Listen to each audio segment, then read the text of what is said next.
Oke, udah kelihatan? Sudah, Ibu. Sudah, Bu. Sudah, Bu. Sudah, Bu. Mungkin temannya yang 24, dua lagi mungkin ya, sedang masuk ya, berusaha ya. Kita mulai aja ya.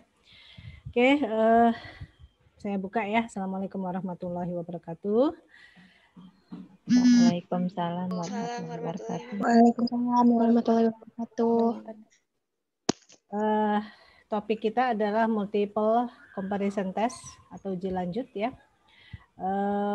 Dan ini adalah sebetulnya sudah selama kemarin kita 1 faktorial, 2 faktorial, uji lanjut ini atau post hoc test sudah sering disebut ya. Jadi Anda juga udah mengerti, saya harap sudah mengerti maksudnya kenapa uji lanjut ini perlu dilakukan. Kira-kira kapan dilakukannya uji lanjut atau post hoc test atau multi comparison test ini? Siapa yang bisa jawab?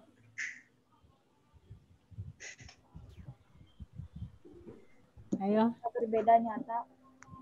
Jika berbeda nyata, kenapa kalau berbeda nyata kita masuk ke tahap ini? Kenapa? Tadi yang jawab siapa? Kenapa saat berbeda nyata kita perlu melakukan ini?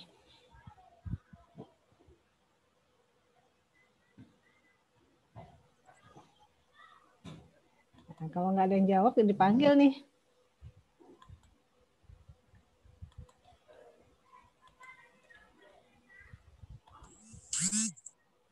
Zona Gini.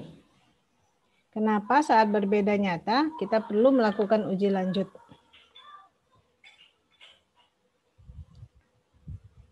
Zona Gini. Iya, Ibu. Ya, saya menanyakan kenapa saat tadi temanmu bilang kita perlu melakukan uji lanjut saat berbeda nyata. Nah, saya tanya lagi, kenapa kita perlu melakukan uji lanjut jika dia sudah berbeda nyata? Untuk melihat lebih spesifik tingkat perbedaannya, Bu. Ya, maksudnya mungkin untuk melihat yang mana yang berbeda itu gitu ya. Jadi kan biasanya kita punya faktor atau perlakuan pada beberapa taraf ya. Misalkan kalau 3 taraf, lebih dari 2 sebaiknya ya. Nah, 3 taraf atau 4 taraf. Nah, yang mana yang berbeda dari 4 taraf itu gitu ya, dari 4 yang kita kenakan itu gitu ya. Kalau 2 taraf dikatakan berbeda, pastinya yang satu berbeda dengan yang kedua. Pasti beda. Tapi kalau sudah 3, bisa jadi posisinya 2 sama, 1 beda. Atau 1 sama, 2 beda, kan begitu. Ya, jadi uji lanjut ini adalah untuk melihat yang mana yang berbeda dari taraf yang dikenakan. Nah, sekarang ya yang di PDF ya, itu adalah yang secara manual ada dan secara penggunaan SPSS ya. Nah, sekarang saya ingin memperlihatkan dulu karena kita biasanya bergerak di SPSS, saya ingin perlihatkan di mana letaknya uji lanjut yang uji post hoc test tadi. Nanti baru kita kembali ke manual. Hitungannya bagaimana cara menghitungnya sehingga sampai ke hitungan seperti hasil yang di SPSS gitu ya. Oke. Nah, kalau tadi sudah dikatakan bahwa yang mana kita ingin tahu yang mana di antara itu yang berbeda nyata ya. Nah, jika kita melakukan pakai SPSS ya. Nah, setelah kita input data, ini yang 1 faktor dulu ya, one way ANOVA ya. Setelah kita masukkan misalkan saat kita ingin mulai mengolahnya, yang dependent ini adalah yang respon. Lalu yang faktornya konsentrasi. Nah, konsentrasi Anda lihat di sini ada 1, 2, 3, 4. Berarti di sini ada 4 tarafnya konsentrasinya. Ya. Kemudian, nah setelah kita masukkan, di sini Anda lihat di sebelah kanan ada pilihan post hoc test. Ya. Nah, di post hoc test inilah yang uji lanjut itu. Ya. Kalau seandainya Anda nggak klik post hoc test, setelah Anda isi ini, Anda langsung oke, ya. Dia tetap menghasilkan tabel ANOVA, tetapi hasil post hoc testnya nggak muncul. Saat tabel ANOVA-nya mengatakan dia beda nyata, ya, Anda harus ulang lagi, balik lagi untuk mencari post hoc test ini gitu. Nah, kan menjadi tidak efisien ya. Jadi kalau sudah sampai di sini kita klik saja post hoc test di sini ya. Saat Anda klik post hoc test ya, akan muncul kotak dialog seperti ini. Nah, ini adalah metode-metode dalam uji lanjut ya. Nah, yang akan kita pelajari nanti ada Duncan, ada Danet, ada Taki, ya, ada LSD, ya. Tapi kita akan lebih banyak di Duncan atau Taki, ya, gitu.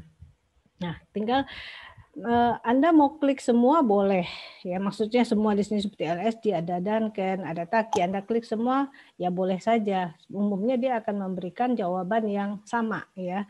Tetapi Anda akan melihat output list yang panjang. Ya, jadi kalau ingin yang biasa dipakai adalah kalau tidak ada kontrol, kita pakainya Duncan atau Taki. Tapi jika ada kontrol, kita bandingkan, kita pakainya dengan Danet. Ya. Nah, setelah diklik kita continue ya, maka Anda akan memperoleh jawabannya seperti ini di tabel ANOVA. Ya. Saat Anda sudah running, enter, oke, ya, akan muncul ada tabel ANOVA. Ya. Jika Anda tidak klik post hoc test tadi, maka ini tidak ada. Ya, ini ke bawah ini tidak ada, yang ada hanya ini saja, tabel ANOVA. Tapi saat Anda klik dengan post hoc test, maka ada hasil post hoc test ke bawah. Ya. Nah, di tabel ANOVA kan kita sudah tahu ya, kalau between group ini adalah jumlah kuadrat perlakuan, JKP-nya.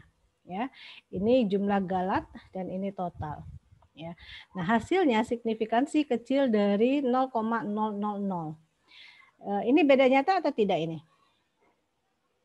Hasilnya 0,00. Siapa yang bisa jawab? Beda nyata atau tidak?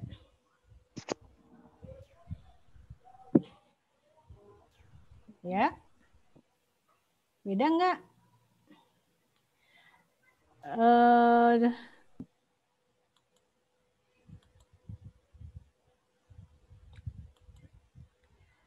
Miftahul, beda nyata atau tidak? Jika dia signifikansinya 0,000. Miftahul Khairi ada?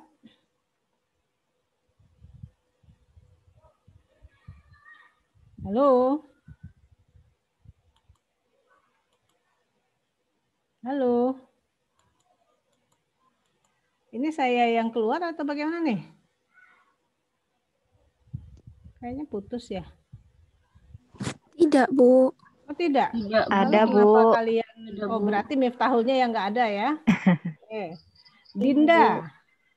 Iya, Bu. Ya, gimana? Menurutmu jika hasil signifikansinya 0,00 itu beda nyata atau tidak? Beda nyata, Ibu. Kenapa? Karena nilai signifikansinya lebih kecil dari 0,05. Ya, bagus ya. Karena nilai signifikansinya ini signifikansi ini lebih kecil dari alfa yang biasa diterapkan itu kan 5% ya, 0,05. Ya, berarti beda nyata. Nah, sesuai dengan tadi jawaban ya, bahwa jika dia beda nyata, maka harus ke tahapan selanjutnya, uji lanjut post hoc test. Nah, ya. Nah, kalau karena kita sudah klik di dalam SPSS-nya ada bedanya apa post hoc test ya, maka akan muncul hasil-hasilnya. Nah, tanda bahwa suatu di post hoc test ini ya, kan judulnya adalah multi comparison test atau post hoc test atau uji lanjut. Kenapa dibilang multi comparison test? Compare. Karena di post hoc test itu kita membandingkan. Jika kita punya 4 taraf, kita akan membandingkan A dengan B, atau A dengan C, atau A dengan D. Lalu B dengan C, B dengan D. Lalu C dengan D. Nah, makanya namanya multi comparison test. Jadi panjang, banyak perbandingannya. Ya, nah kalau di sini kita lihat tadi kan saya bilang kata konsentrasinya punya 4 ya, tadi ada 4, ada 0, ada 100, 200, 300. Nah dia akan membandingkan 0 dengan 100, 0 dengan 200, 0 dengan 300. Lalu di bawahnya 100 dengan 0, 100, 200, 100, 300 dan seterusnya listnya. Ya, nah yang dibandingkan tadi adalah Anda lihat kolom sebelahnya ada mean difference. Ya, mean difference ini, mean ini kan nilai tengah. Jadi perbedaan dari nilai tengah. Namanya difference kan kalau kita bahasa Indonesianya selisih, ya. Jadi selisih dari nilai tengah. Nah, hasil selisih dari nilai tengah atau hasil selisih dari rata-rata 0 dengan 100 ppm, maka dapatnya 1,67. Hasil selisih dari 0 dengan 200, rata-rata 0 dan hasil selisih rata-rata dari 0 dan rata-rata dari 200, selisihnya adalah minus 0,66. Selisih dari rata-rata 0 dan 300 adalah min 1,5. Nah, ya. Jadi ini adalah mean difference, selisihnya. Ya, sampai ke bawah. Ya. Nah, tanda yang berbeda nyata kita lihat jika dia mempunyai bintang di sini. Nah, jadi Anda bisa lihat yang mempunyai bintang artinya beda nyata. Jadi 0 dengan 100 ini beda nyata. Ya, tapi saat konsentrasi 0 dengan 200 dia tidak beda nyata karena bintangnya enggak ada. Ya, 0 dengan 300 ada bintang. Ya, dan ini dia konsisten walaupun kotaknya panjang di bawah dia tetap begitu. Setiap 100 dengan 0, ini kan tadi 0 dengan 100 beda, berarti 100 dengan 0 juga beda, ya. 100 dengan 200 beda, ada bintang, 100 300 beda. Nah, ini jika kita pakai LSD, ya. Nah, jika kita pakai Duncan, ya Duncan, Anda bisa lihat akan lebih gampang. Nah, ya, LSD akan enggak enaknya adalah dia memberikan tabel yang panjang seperti ini. Jadi kita harus sabar aja ngelihat yang mana yang bintang, yang bintang, yang bintang. Ya. Nah, kenapa orang lebih sering menggunakan Duncan? Nah, Duncan hasilnya akan memberikan tabel yang seperti ini. Ada kolom-kolom, ada bagian yang dibandingkan yang beda nyata. Ya, yang beda nyata tadi kan konsentrasi ya perlakuan. Nah, maka akan muncul ya konsentrasi ya, lalu kemudian ada subset ya, lalu ada kolom segini. Jika yang berada di satu kolom atau dalam satu tempat subsetnya ini, maka dia tidak beda nyata ya. Jadi Anda bisa lihat 100 ini dia sendirian di kolom 1 ya, berarti dia beda nyata dengan ada yang ada di kolom 2 dengan yang ada di kolom 3. Jadi apa yang ada di kolom 2, dia beda nyata 100 ini dengan 0. 100 beda nyata dengan 200, 100 beda nyata dengan 300. Ya. Tetapi 0 dengan 200 ini tidak beda nyata karena berada di satu kolom. Ya. 200 dengan 300 juga tidak beda nyata karena berada di satu kolom. Nah, jadi kalau yang berada di satu kolom dia tidak beda nyata atau memberikan hasil yang sama. Nah, sekarang Anda lihat dalam satu kolom dia sudah tidak beda nyata. Ya, betul. Tapi ada yang berada di dua tempat. Kolom 2 dan kolom 3, ya. Artinya yang 200 ya dia tidak beda nyata dengan 0, dia pun juga tidak beda nyata dengan 300. Ya. Jadi kalau misalkan kita ingin menggunakan suatu bahan 200 ini tidak beda nyata hasilnya dengan 0 dan dia tidak beda nyata dengan 300, kita bisa milih ya.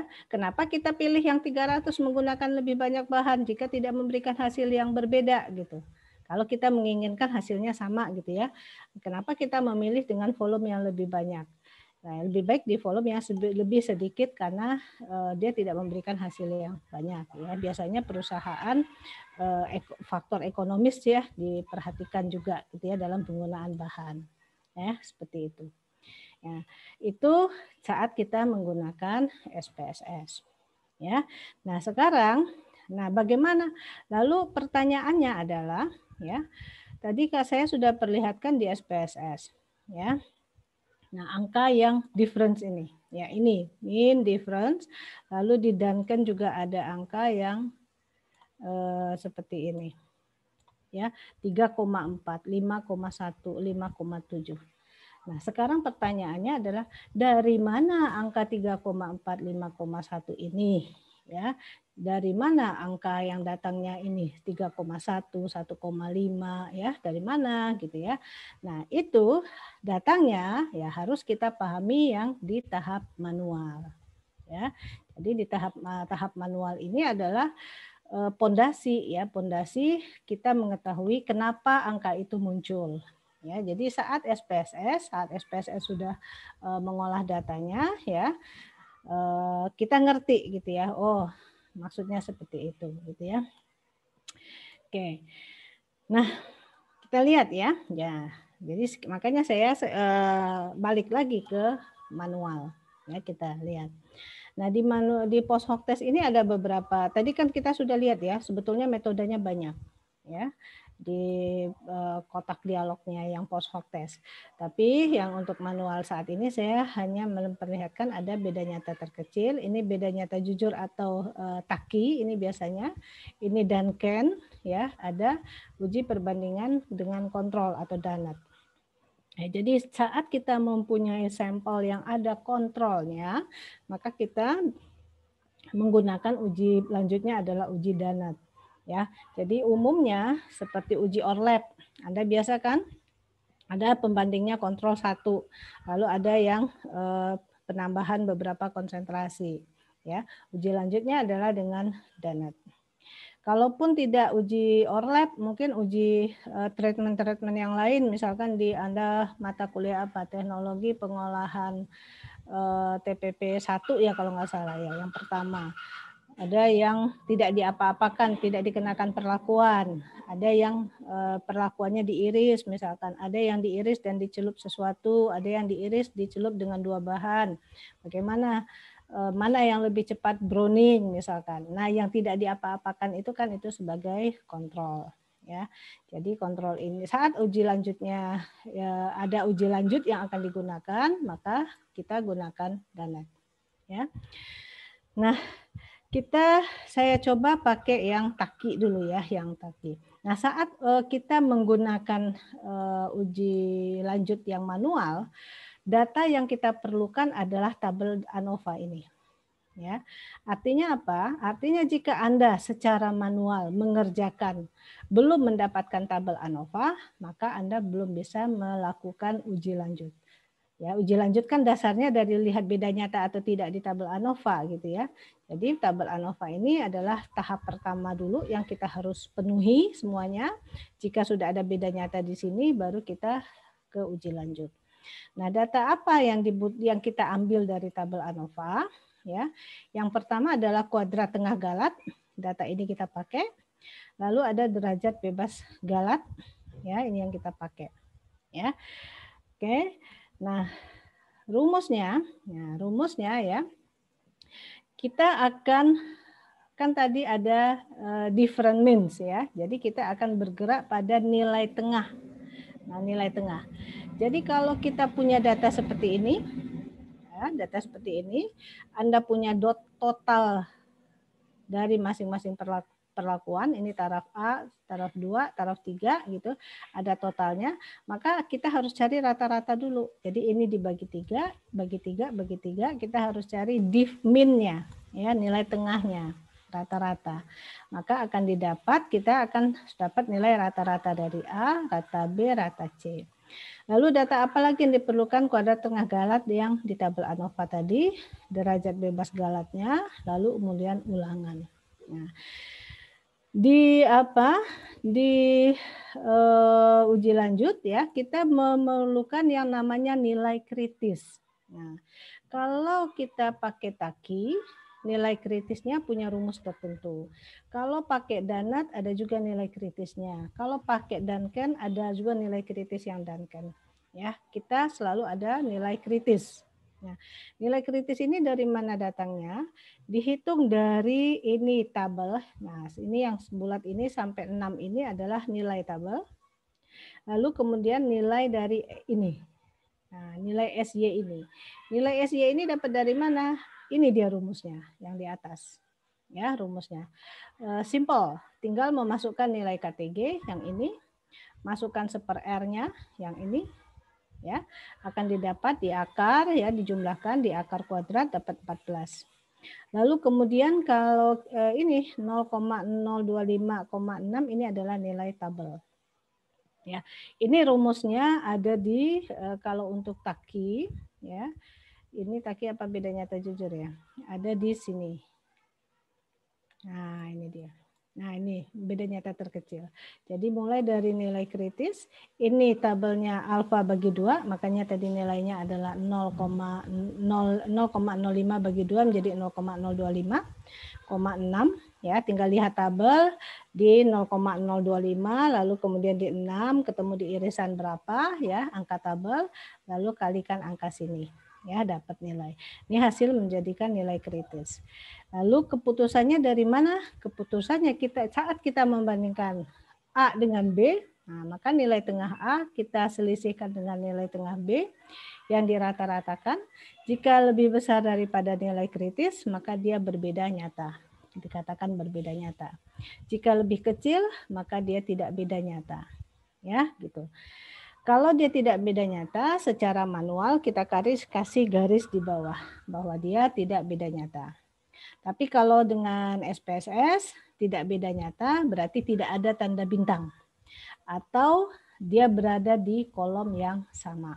Ya, itu jika dia tidak beda nyata. Ya, kembali ke sini ya.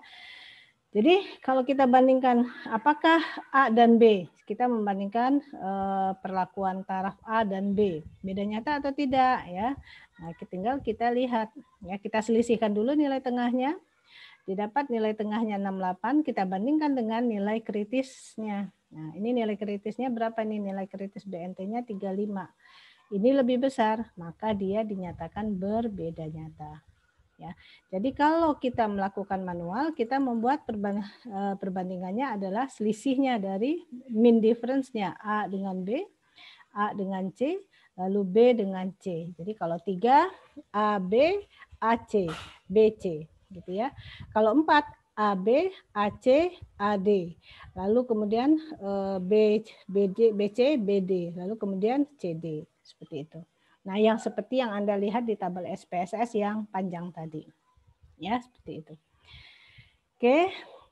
Nah, itu untuk nilai kritis masing-masing beda rumus ya. Kalau beda nyata jujur yang beda nyata terkecil adalah yang ini tadi, BNT-nya punya rumus sendiri ya. Kalau yang taki juga mempunyai nilai BNT namanya nilai kritis BNJ, rumusnya juga sedikit berbeda. Tabelnya yang dipakai adalah tabel taki, ya. Kemudian kalau Danet juga begitu, kalau Duncan juga begitu. Ada punya nilai kritis sendiri dengan formulasi rumus sendiri, ya.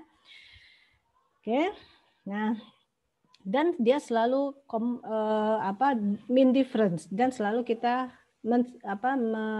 menselisihkan dari nilai tengah pasangan-pasangan yang sedang dibandingkan, ya. Oke. Nah, tapi punya aturan juga. Aturan apa lagi ya? Kalau taki kita harus punya syaratnya adalah kita harus mengurutkan dulu ya.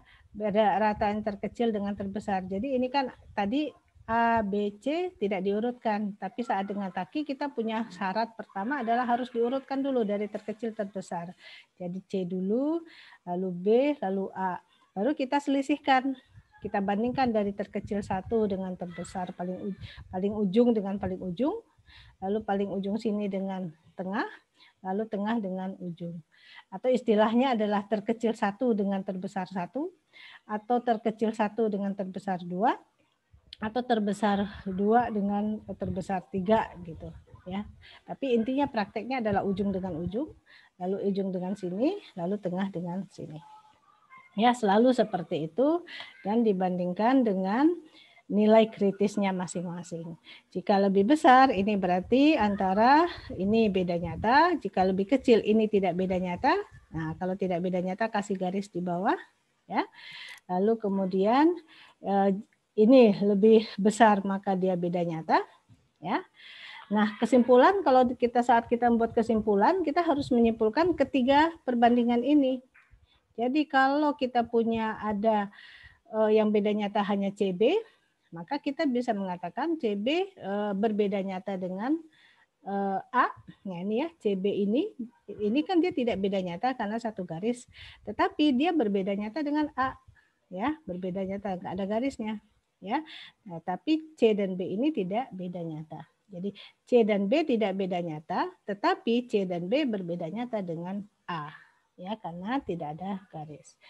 Nah, itu jika kita melakukan secara manual, ya. Tabelnya, ya, ada tabel Taki, ada tabel Duncan, ya, ada tabel-tabel yang tergantung dari metode yang digunakan. Ya, ini seperti Duncan, ya, ini rumusnya, ya, ada rumus-rumusnya, kemudian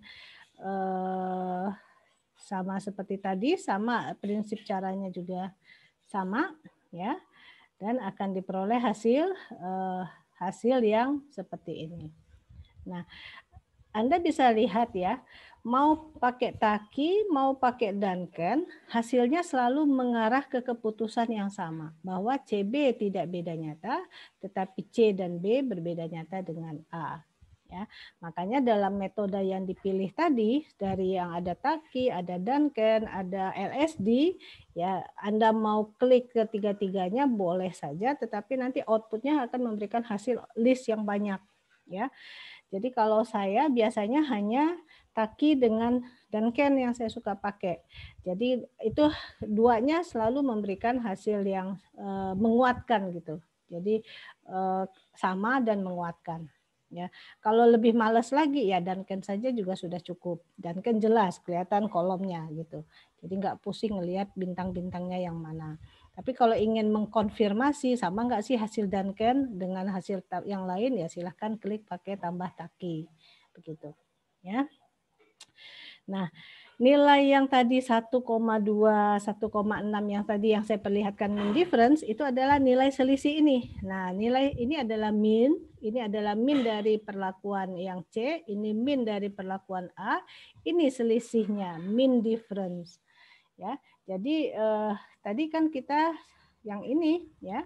Yang ini kebetulan hasil kita kan koma-koma nih. Nah, mean difference-nya ya, koma-koma ya. Dan kalau yang di sini tidak koma-koma. Ya. Kebetulan tidak koma-koma, tapi asalnya dari mana? Dari selisih dari nilai tengah tadi. Ya. Oke.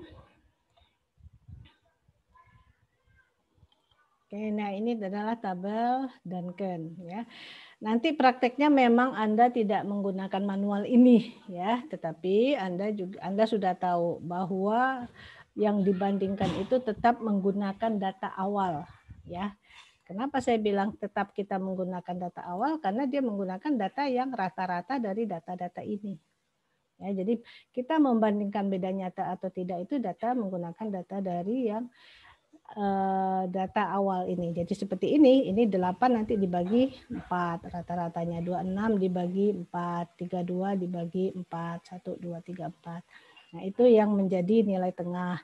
Saat kita membandingkan nilai tengah ini yang kita selisihkan 8 A membanding B ya 8 dikurang B ya, pakainya pakai mutlak tadi kan. A dengan A kurang B, mean difference-nya berapa? A kurang 32C, mean difference-nya berapa ya. Lalu yang kita bandingkan dengan nilai kritis ya, nilai kritis pada metode mana yang kita pakai. Jika lebih besar maka hasilnya A dengan B misalkan lebih besar nih, maka A B beda nyata. A dengan C misalkan hasilnya lebih kecil, A dengan C misalkan lebih kecil, maka A dengan C tidak beda nyata gitu. Ya. Jadi pondasi dasarnya seperti itu. Ya. Oke, ini tabel ANOVA ya, bisa Anda gunakan kalau mau iseng-iseng pakai manual boleh, tapi sangat menghabiskan waktu ya. Tapi kalau pakai SPSS dia langsung menghasilkan nilai post hoc test yang tinggal kita amati saja, gitu ya. Oke, nah sekarang saat kita menggunakan DANET. Nah, tadi kan DANET ini sedikit spesial ya, uji DANET. Uji DANET spesial kenapa? Karena dia membandingkan dengan kontrol.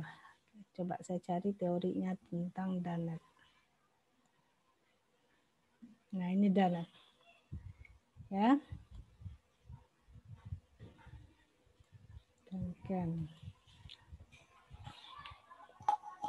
Nah, Danet karena perbandingannya dengan kontrol, jadi banyak digunakan biasanya pada uji-uji yang berhubungan dengan adanya panelis. Ya, jadi makanya kalau kita menggunakan manual, pernya adalah panelis jika kita menggunakan panelis sebagai hasil ininya. Ya, tapi kalau tidak ada panelis, kita menggunakannya kita masukkan sebagai ulangan. Ya, jadi ada ada pembandingnya adalah bisa pakai panelis atau pakai ulangan. Ya, lalu kemudian kita harus syarat daripada penggunaan ini adalah ada kontrol di dalam perlakuan tersebut. Ya, jadi kalau kita mempunyai kontrol, ini kontrol A, kontrol ada B dengan C, kita proses difference-nya tidak acak. Ya, tidak kontrol dengan B, kontrol dengan C, B dengan C, tidak seperti itu ya. Tapi hanya selalu berbanding dengan kontrol. Jadi kontrol dengan B dan kontrol dengan C. Sudah. Jadi seperti itu. Jika kita mempunyai salah satu treatmentnya adalah penggunaan kontrol tadi. Ya, selalu pembandingannya adalah yang ke kontrol. Nah, kemudian nah seperti ini Anda hanya membandingkannya adalah yang kontrol dengan B dan kontrol dengan C. Kita tidak membandingkan B dengan C lagi, tidak. Karena kita acuannya adalah ingin melihat hasilnya yang berbeda atau tidak jika dibandingkan dengan kontrol. Ya. Nah, ini ada syarat-syarat tabel yang harus digunakan ya jika Anda mengerjakannya secara manual. Ya. Aturannya tetap sama. Jika lebih besar daripada selang uji, istilahnya selang uji atau nilai kritis, maka dia berbeda nyata. Jika kecil, ini kayak ini kan lebih kecil dari selang uji atau nilai kritis, maka dia tidak berbeda nyata. Jadi sampel A di sini dikatakan bahwa dia tidak berbeda nyata dibandingkan kontrol. Tapi sampel B, nah ini hasilnya lebih besar, maka dia lebih berbeda nyata dibanding kontrol. Ya, gitu. Jadi kalau kita ingin mencari treatment antara A dan B yang memberikan hasil yang sama dengan kontrol, maka keputusan kita adalah memilih sampel A. Tapi jika kita justru memilih hasil yang berbeda dari kontrol, maka keputusan pemilihannya adalah pilih sampel yang B. Jadi keputusan itu case by case ya. Pengujian kita itu kita maksudkan untuk apa percobaannya. Ya, sama seperti Anda sekarang kan pengembangan produk baru gitu ya. Nah, Anda membuat saus pepaya misalkan sebagai pengganti saus tomat. Ada yang Anda murni menggunakan pepaya saja. Ada yang Anda menggunakan pepaya campur tomat ya. Tomatnya, saus tomatnya sendiri adalah sebagai kontrol untuk viskositasnya. Jika Anda ingin memilih yang memberikan viskos yang sama dengan saus tomat ya, nah, maka kita harus memilih adalah sampel yang memberikan hasil yang sama. Tapi yang misalkan A tomat saja sebagai kontrol ya, lalu kemudian B tomat dan pepaya campuran, C pepaya saja. Ternyata yang pepaya saja memberikan viskositas yang sama dengan tomat saja. Nah, maka kita bisa menggunakan pepaya sebagai pengganti tomat. Misalkan bisa jadi harga tomat lebih mahal gitu ya dibandingkan harga pepaya misalkan. Jadi kita mencari alternatif. Jadi kalau kita ingin yang sama dengan kontrol, tujuan penelitian kita, maka kita pilih sampel yang hasil memberikan sama. Tapi jika tujuan penelitian kita adalah yang berbeda, maka kita pilih yang berbeda. Jadi tergantung tujuan dari penelitian. Oke ya, ini ada interpolasi ya. Jika kalau kita menggunakan tabel biasanya akan ketemu sesekali penggunaan interpolasi. Ya, karena nggak pas datanya diberikan di tabel, ya maka kita perlu langkah interpolasi, itu ada beberapa contohnya ya. Oke, kurang lebih seperti itu ya. Ini tadi sudah balik ke sini ya. Jadi Anda sudah kalau Anda menyimak ya dengan baik, maka Anda sudah dapat gambaran ya. Kalau kita SPSS aja kita tinggal klik gitu ya, tapi dengan mengerti asal muasal angkanya Anda jadi paham gitu ya. Angkanya itu berasal dari mana.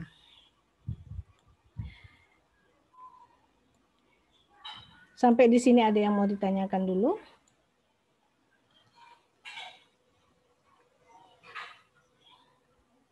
Ada? Oke, kalau nggak ada, nah, coba lihat ke sini ya, yang slide ini. Ini menurut Anda ada berapa faktor dan ada berapa taraf? Siapa yang bisa jawab?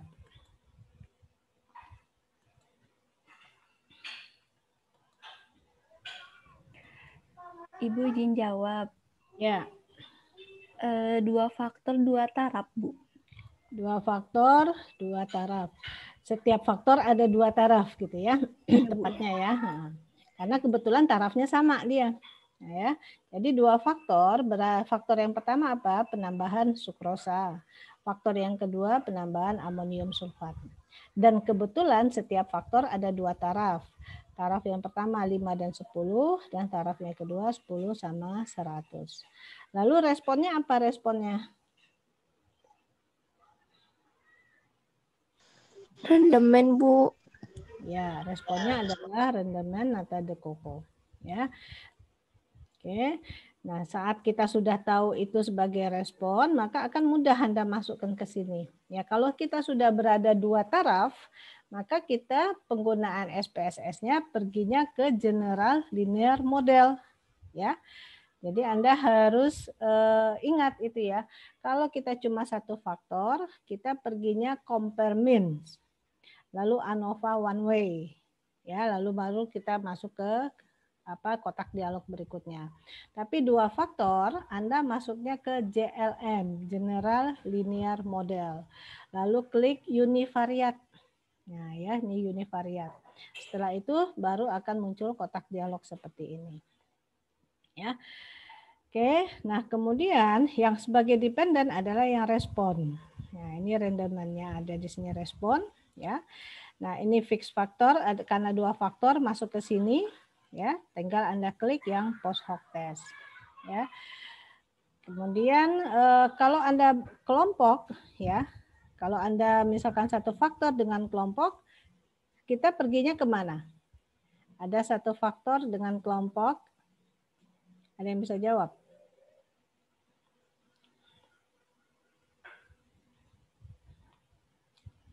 Halo?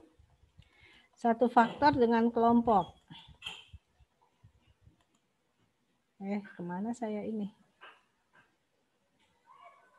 Anda ngelihat apa di layar saya? PPT SPSS, Bu. Yang lembar halaman SPSS. Oh, kok di sini saya your screen is pause. Enggak pause ya? Kenapa saya munculnya pause?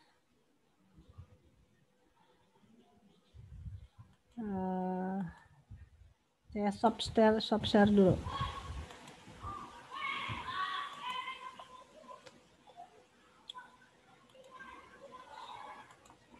Oke, udah kelihatan lagi sekarang? Udah, Ibu. Nah, ya. Oke, kalau kita 2 faktor, Anda ini PSPS-nya akan di dalam sini kan sudah ada semua ya. Nah, ini 2 faktor ya.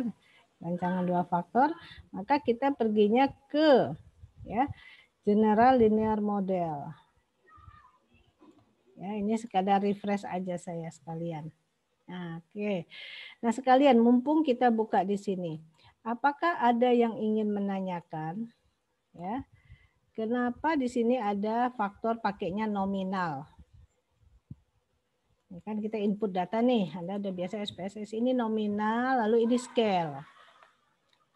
Ada yang bisa menjelaskan kenapa pilihan kita di sini nominal?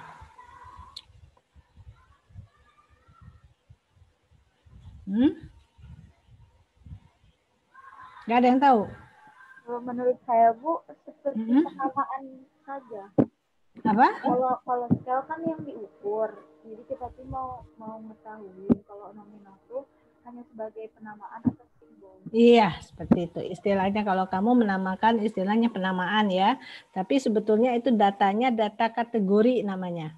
Jadi kayak ini kan, kita menamakan atau mengkategorikan satu itu untuk P1, satu itu 2 untuk P2, 3 untuk P3. Nah, saat kita memasukkan datanya dengan kategori seperti itu, maka kita masukkan sebagai kategori nominal. Seperti kalau Anda survei, misalkan 1 untuk laki-laki, 2 untuk perempuan. Saat Anda input, Anda memasukkannya cuma angka 1, 1, 1. Itu artinya Anda memasukkan data yang laki-laki. Saat Anda masukkan angka 2, artinya Anda memasukkan data yang untuk perempuan. Ya, kalau scale ini adalah hasil pengukuran. Ya. Nah, kemudian setelah kita input ya, jika kita mengerjakan jadi kalau ada dua faktor, ini ada dua faktor dengan blok ini, ada respon ya. Nah, tahapan SPSS-nya adalah ya, di sini analyze ya. Saya tidak buka ini ya. Analyze, lalu general linear model, lalu pilih univariate.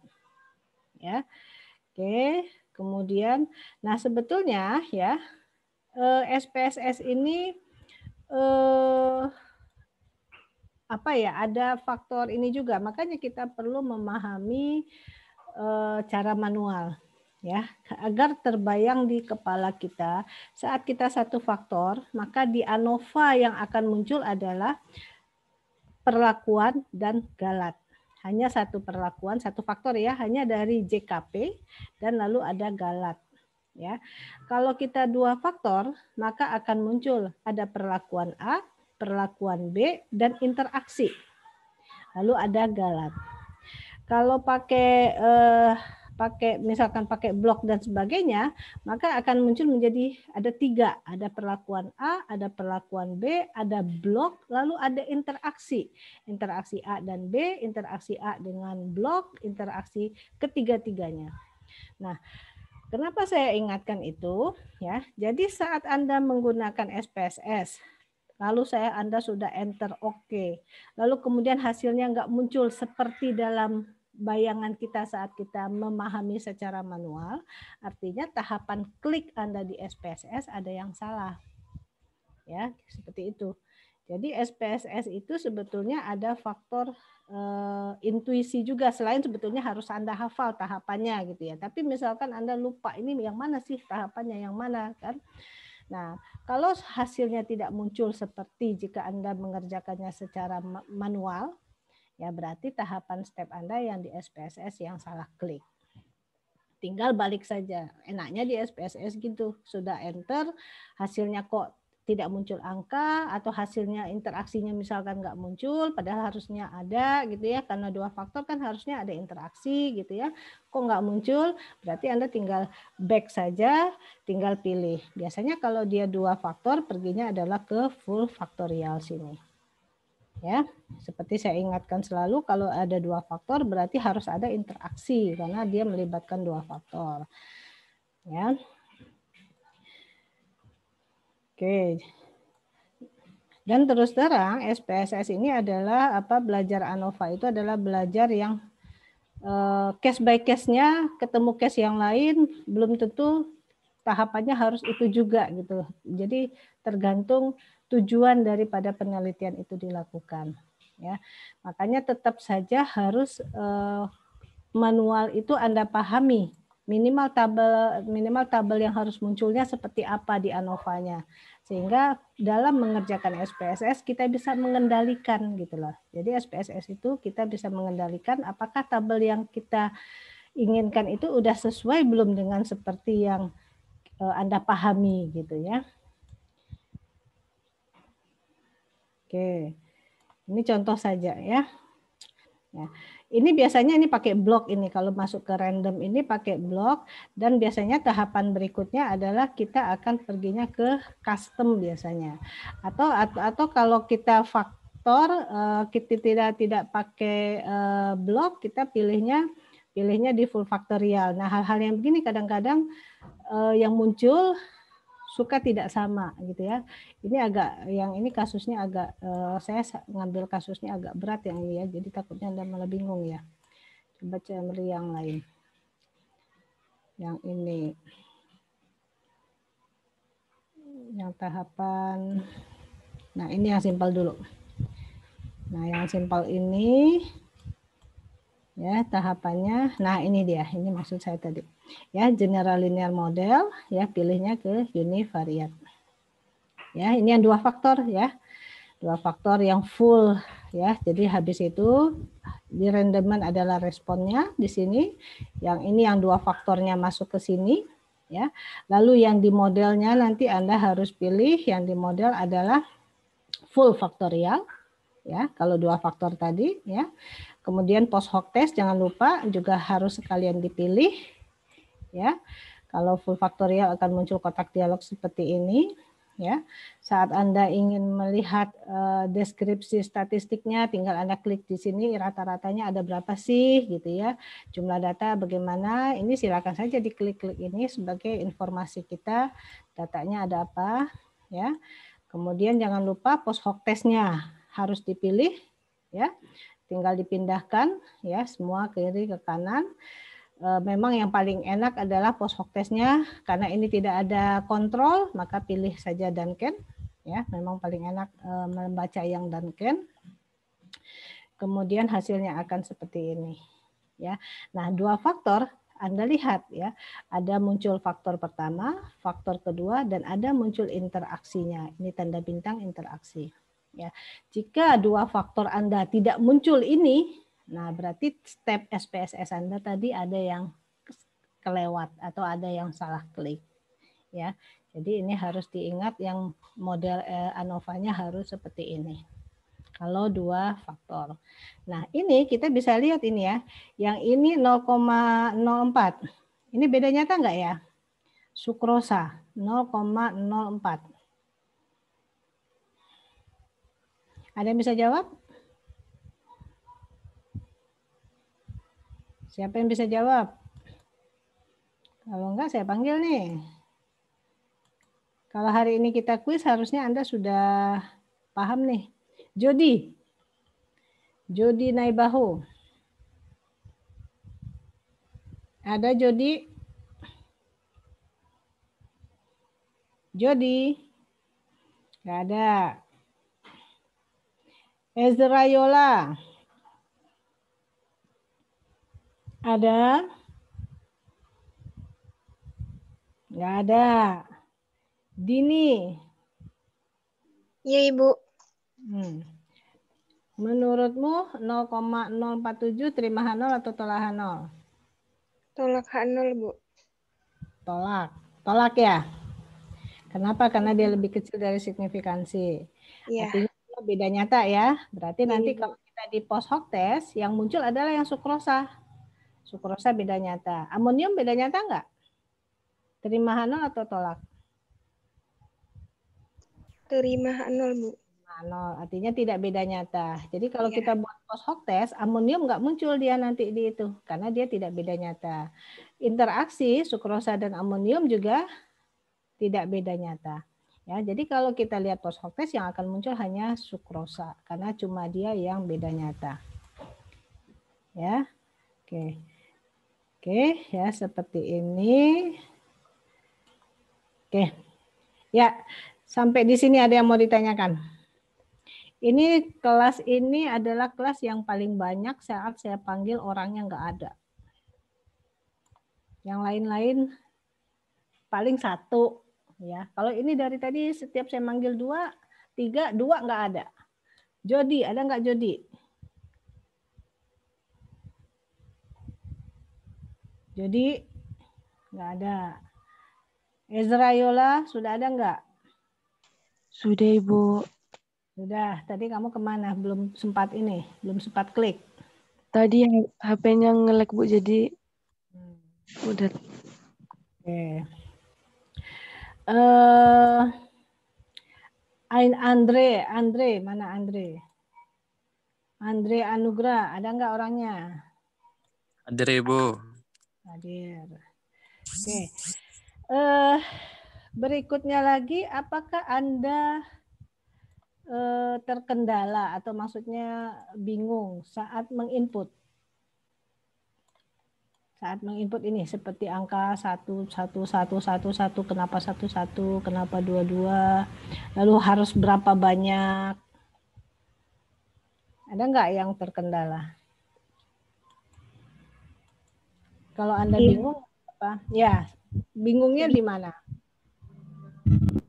Di berapa banyaknya itu, Bu, sama kapan satu-satu kayak gitu, Bu.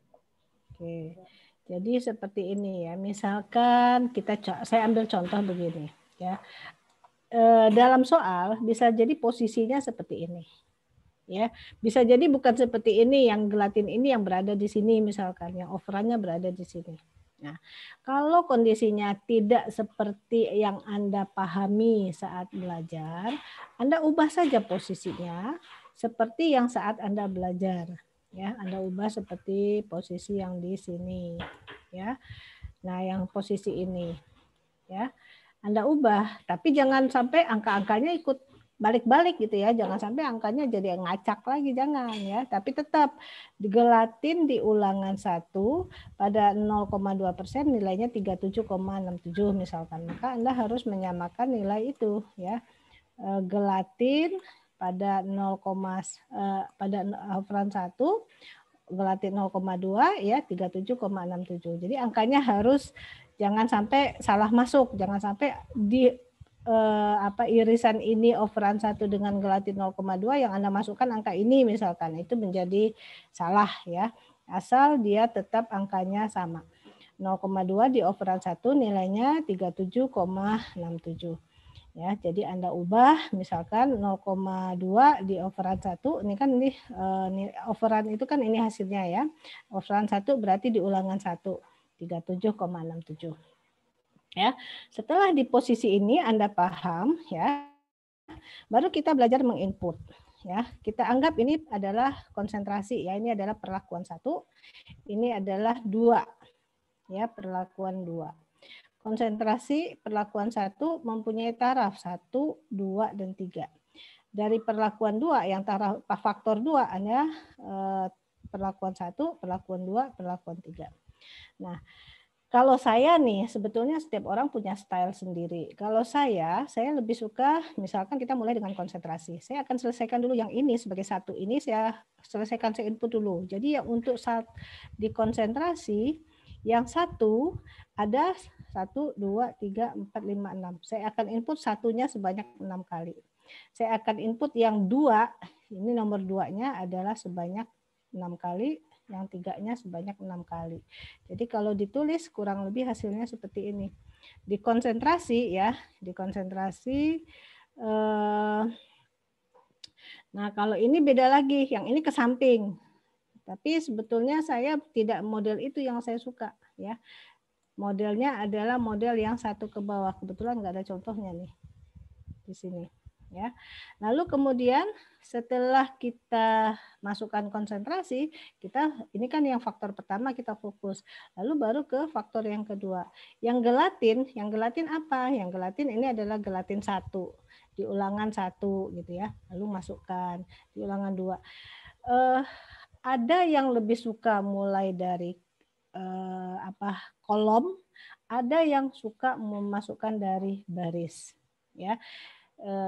Jadi saya sebetulnya tidak bisa, oh Anda harus dari kolom, oh Anda harus dari baris, enggak. Itu gimana enaknya masing-masing. Cuma yang perlu diperhatikan adalah kombinasi ini yang enggak boleh salah. Jadi harus Anda ingat, misalkan di konsentrasi 0,2, di ulangan 1 nilainya ini. Konsentrasi 0,4 di ulangan 1 gum Arab nilainya ini. Nah, itu yang harus Anda paskan. Ya. Nah, kalau sudah benar masuknya ya, itu saat Anda running nilainya insya Allah nggak akan beda dengan manual. Paling beda koma-koma sedikit. Tapi kalau seandainya salah masuk, nah itu angkanya bisa beda. Ya. Coba saya cari yang ini yang agak rumit ya, coba cari yang lain. Nah, seperti ini, tunggu dulu.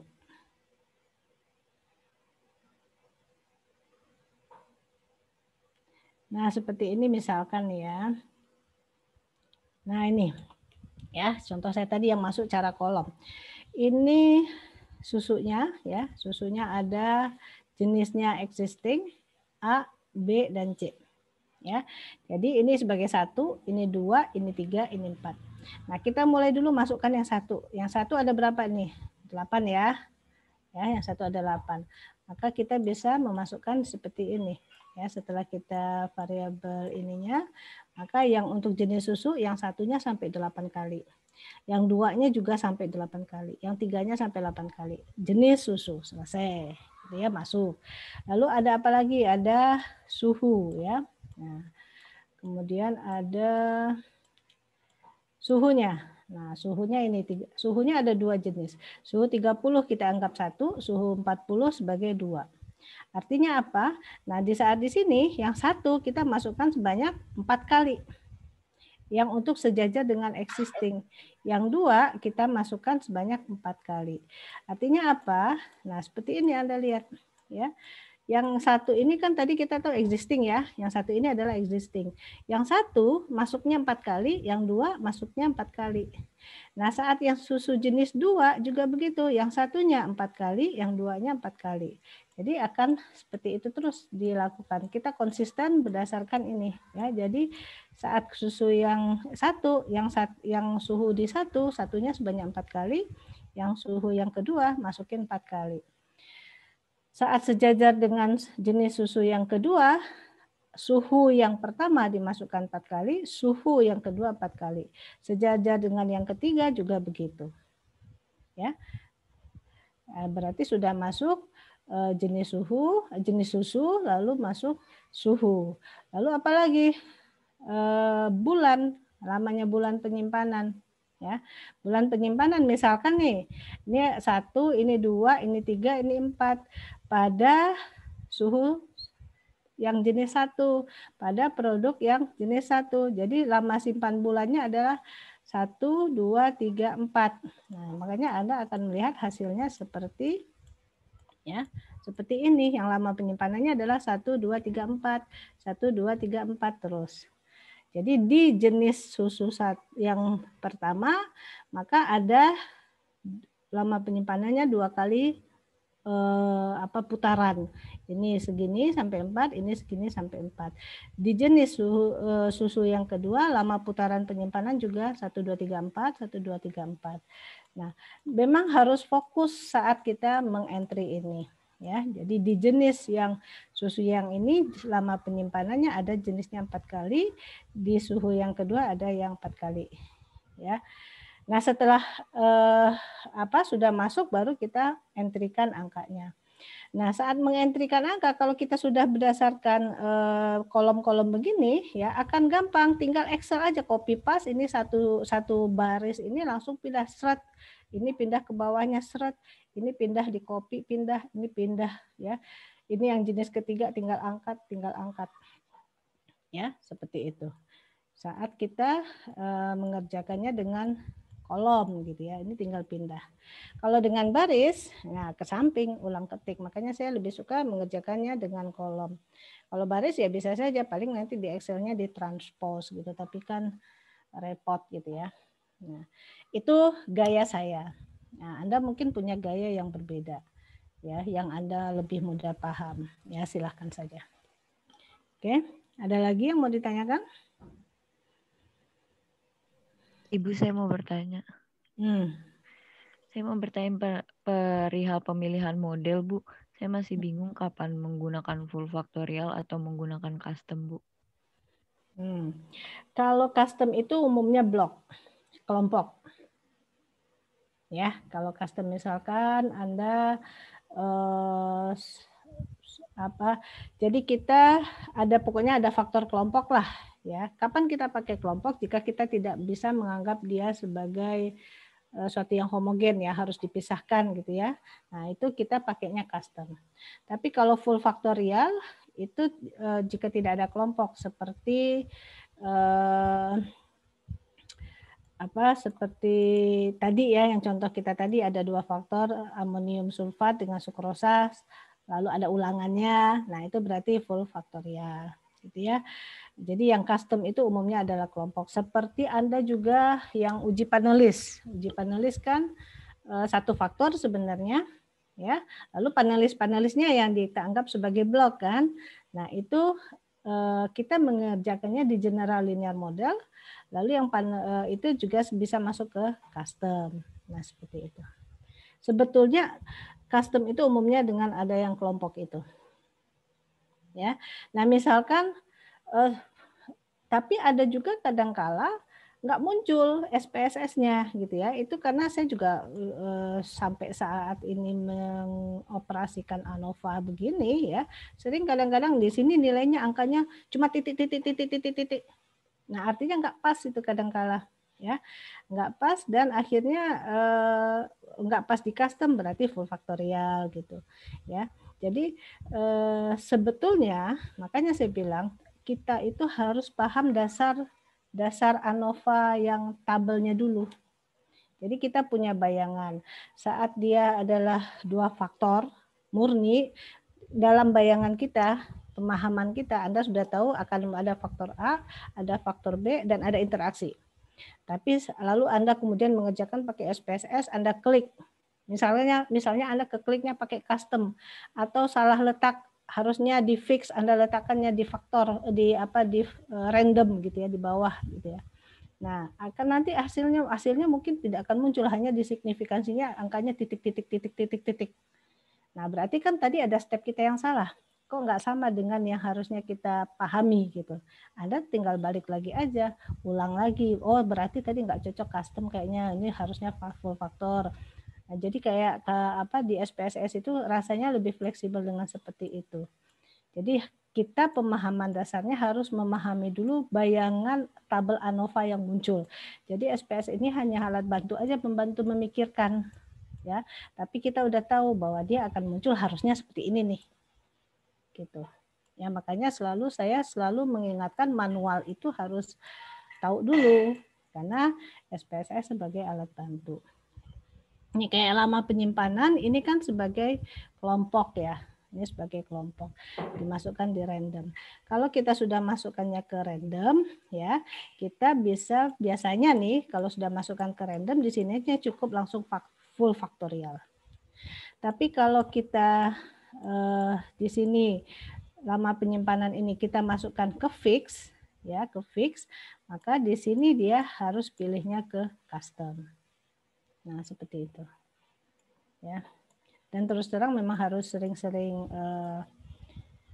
coba-coba ya, coba-coba latihan gitu. Jadi saat Anda mengoperasikannya, Anda fluently gitu. Oh, habis ini tahapannya sini. Oh, ini enggak pas gitu sini gitu. Ya sama seperti kita belajar komputer ya. Loh, kok ini hack? Oh, mungkin bukan enggak pakai gini kali. Oh, ini harusnya diginiin, harusnya gini kan, seperti itulah. Ya. Oke. Tapi bayangan tabel ANOVA-nya yang manualnya Anda harus paham. Jadi kan di pelajaran ini udah disampaikan ya yang manual. Nah, Anda tidak perlu menghitung secara manualnya, tapi tabelnya itu Anda harusnya munculnya ini angkanya. Nah, jadi yang menghitungkan pakailah SPSS. Jadi SPSS yang menghitungkan. Saat hasil SPSS-nya tidak sama seperti yang sudah kita pahami ya, berarti tahapan SPSS tadi ada yang salah tuh, yang kelewat ya. Mungkin bisa dicoba di tahapan yang jalur yang lainnya gitu. Tapi kalau sudah sama berarti betul gitu. Ya, jadi manual itu jangan dilupakan, hanya murni pakai SPSS saja enggak. Manual itu yang dasar, pondasi dasarnya. Ya. Oke, siapa yang menanya tadi? Saya Ibu. Baik, terima kasih Ibu. Perlu intuisi gitu ya, intuisi dalam mengoperasikannya juga. Baik Ibu. Oke, ada lagi? Ibu izin bertanya. Ya. Ya, Norman. Berarti Bu, untuk yang rancangan acak yang 2 faktor ini sebenarnya dia bisa yang pakai full faktor atau pakai custom juga ya Bu, tapi tergantung dari data yang disajikan, dia berkelompok atau tidak berkelompok. Begitu ya, Bu? Iya, betul. Karena data kita kadangkala nih, seperti dia 2 faktor. Lalu kemudian disimpan di waktu yang berbeda. Disimpan mungkin di suhu yang berbeda. Jadi misalkan ada tambah zat A, lalu tambah zat B. Lalu kemudian disimpan di suhu yang berbeda. Ada suhu 0, ada refri, ada freezer. Nah, itu akan menjadi dia 2 faktor tapi ada kelompok. Karena disimpan di suhu freezer, pasti kondisinya beda yang disimpan di suhu ruang. Pasti suhunya, kondisinya berbeda yang disimpan di chiller. Pasti, jadi kondisi penyimpanan akan menjadi kelompok. Nah, dalam hal itu kalau ada kelompok, kita perginya bisa memilih di custom tadi. Ya, tapi kalau hanya cuma tambah zat A tambah zat B diulangi 2 kali, nah itu hanya menjadi full faktorial. Maka kita akan jadi cuma 2 faktor full faktorial. Ya, seperti itu. Jadi kondisi-kondisi penelitian kan suka dibuat beraneka treatment. Ya, ditambahkan bahan A, tambahkan bahan B. Misalkan ini pengawet A ditambahkan dengan pengawet B, udah dikombinasikan tuh. Lalu kemudian disimpan di suhu ruang. Yang kemudian yang taraf yang lain disimpan di suhu chiller, yang lain di suhu freezer. Nah, itu berarti akan ada faktor A, faktor B, dan faktor suhu. Nah, faktor suhu akan menjadi sebagai kelompok. Nah, itu perginya ke custom. Tapi ada tambah bahan A, tambahan B, semuanya disimpan di suhu ruang dengan ulangan gitu. Nah, itu akan hanya menjadi 2 faktor saja. Jadi itu menjadi faktorial. Nah, kemudian kadangkala ya itu tadi ya, Anda memasukkan ini juga memasukkan fix dengan random ini. Kalau sudah pakai memasukkan di sini, ini mainannya adalah pilihannya di full atau di custom. Ya. Nah, di sini. Biasanya kalau kita biasanya kalau sudah ada yang ini masuk di sini, ini dia akan yang ini bisa ke full. Tapi kalau seandainya semuanya berada di fix, kita bisa memisahkannya di custom gitu. Ya, dan itu perlu coba-coba juga ya, case by case ininya memang. Ya. Memang makin banyak jenis yang ditambah-tambahkan memang terus terang makin pusing memang.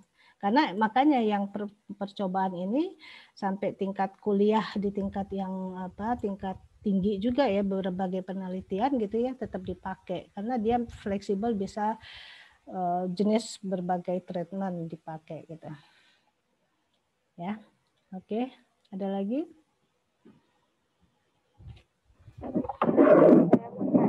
Pas di custom itu kan ada interaction. Interactionnya itu tetap yang 2-way apa 3-way? Ya, gimana? Coba. Oh, interaksi. Ini. Siapa tadi yang nanya? Nanya kamu atau kamu berdiskusi?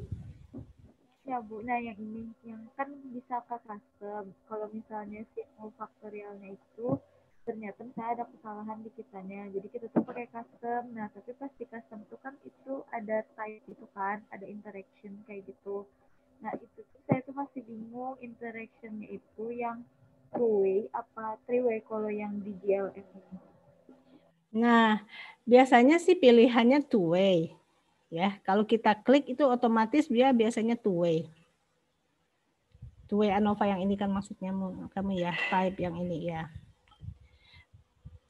Tapi ada kalanya dia sudah menyiapkan, kita nggak bisa klik-klik lagi, dia menyediakan sendiri 3-way. Ada kalanya juga pernah saya juga alami begitu. Yang lain nggak bisa diklik, tapi dia sudah menyediakan bahwa itu otomatis menjadi 3-way gitu. Ya udah kita terima saja, karena nggak ada pilihan yang lain. Ya. Halo? Ya. Ya, Daril. Udah? Ada lagi?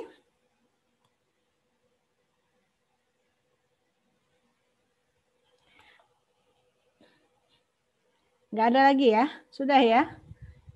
Ini saya kelempar atau Anda yang silent is golden? Sudah, Bu. Sudah. Oke. Ya, kalau nggak ada lagi ya, saya juga slot waktunya 1 jam 30 menit ya. Saya tutup ya penjelasannya ini ya. Kita sekitar 10 menit lagi kuis. Jadi saran saya nanti Anda buka dulu SPSS-nya ya. Agar biasanya SPSS kan lama lola ya jalan ininya ya. Anda buka SPSS-nya, lalu baru masuk kuis. Kuisnya sekitar 45 menit. Ya, semoga bisa mengerjakannya dengan baik. Oke, saya tutup ya. Wassalamualaikum warahmatullahi wabarakatuh. Waalaikumsalam warahmatullahi wabarakatuh. Waalaikumsalam. Terima kasih, Bu.